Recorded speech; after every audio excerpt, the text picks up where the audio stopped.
there's another visual that actually lists each of the standards and is the practices that are in each of these. So, persevering in solving problems.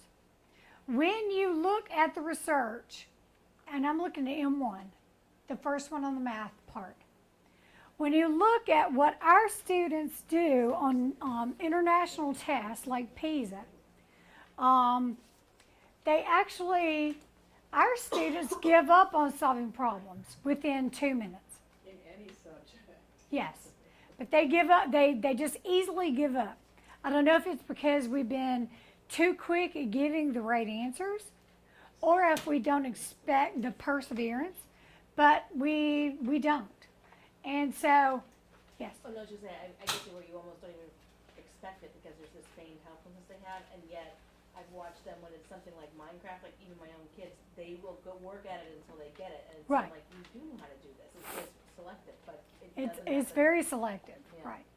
And so the perseverance, but you can give students in some of the other countries in Asia, for instance, and they'll work on solving an unsolvable problem for hours until you tell them there is no answer, and then they'll argue with you that there is an answer and that they will find it.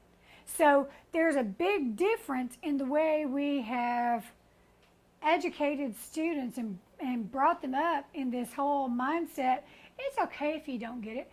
My father-in-law was in the military, and he was not very good on this whole perseverance thing, and didn't like studying for any of the exams they had.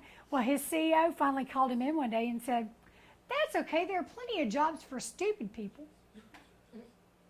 But it was the first time he'd ever been really gotten onto for not persevering and not trying hard enough in his life. He was 19 years old at the time and had never been told. So I don't know that we're doing a lot of favors by coddling kids for too long and giving everybody a trophy for showing up.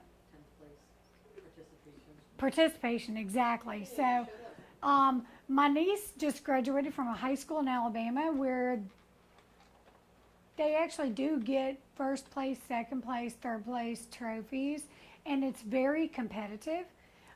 It's the top magnet school in the country, and it usually flips with some other schools, you know, for that first, second, third, fourth place type thing.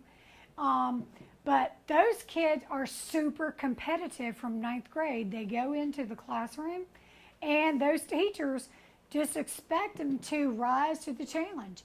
And the first semester those kids are in school, it's like going to military training or something, because they're all bound up and nervous, and they're like, I can't get this, I'm not smart enough. And then finally something releases in all the kids, and they just rise to the challenge. Now, keep in mind, they all interview for their slots. It's competitive GPA, competitive test scores, the whole 9 yards. So you're taking the top off you're taking the top out of all the schools, and that's where they're going. So you're filled with type A personalities. And I realize that all of our classrooms are not filled with type A personalities, but all of us sitting here, I would say, are type A personalities. Well, if you're not and you're a little bit more laid back, then I would say congratulations. Because most of us are a little bit tightly wound.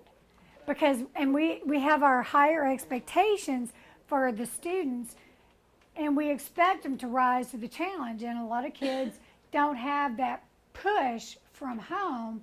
So maybe we've got to give an extra nudge in the classroom to meet all of these challenges that we're laying out for them.